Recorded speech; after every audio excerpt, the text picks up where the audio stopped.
Hello everyone, and welcome back to Monsters of the Past. As always, I'm your host, Mr.G, and welcome back to the Triassic period. And today, we're talking about one of the smallest fossils ever discovered. Ladies and gentlemen, give it up for Mussaurus.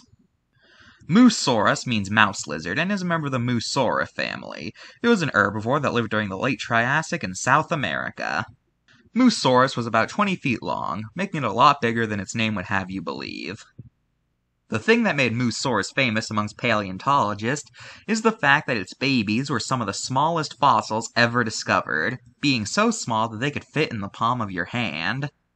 The small size of these fossils is actually why they're called Musasauruses, even though adults were not small at all, as I just established.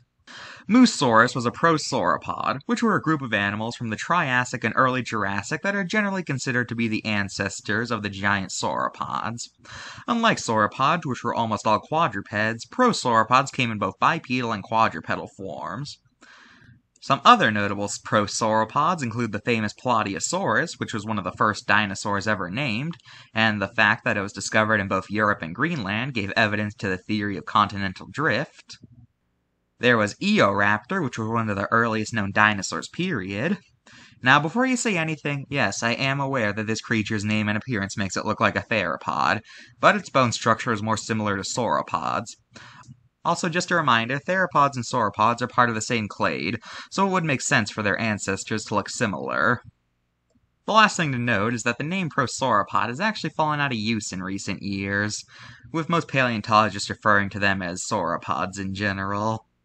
So, now that we got that out of the way, let's look at the card. This card makes the weird design choice of showcasing its juvenile form, which is a very odd choice, as this is the only creature in Monsters of the Past that does this. Now, some of the other card series have cards that are like this, like some of the Tiny Terrors cards show off the animal in its juvenile form, but this is still bizarre. It's not really worth a point deduction, I'm just pointing it out. No, the main error of this card is that it claims that whether or not this is the baby form or not is a debate. No, that's not a debate.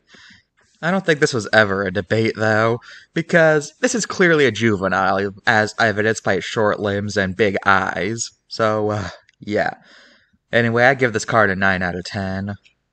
Now let's look at Mosasaurus appearances in pop culture. Mussaurus was mentioned in the Lost World Jurassic Park novel. And, they were some of the main characters in Land Before Time, either 10 or 11, I lost count. As for other prosauropods, Jurassic Park 3 Park Builder gives us Plateosaurus, Eoraptor, Massospondylus, and Anchisaurus. Plateosaurus was also in Land Before Time 2, and it was in Fantasia where for some reason it's portrayed as a clam eater. Plateosaurus was also in Walking with Dinosaurs, and it was in the PC game Zoo Tycoon. That's all for this episode of Monsters of the Past. Join me next time when I talk about a monster with tentacles. Bye!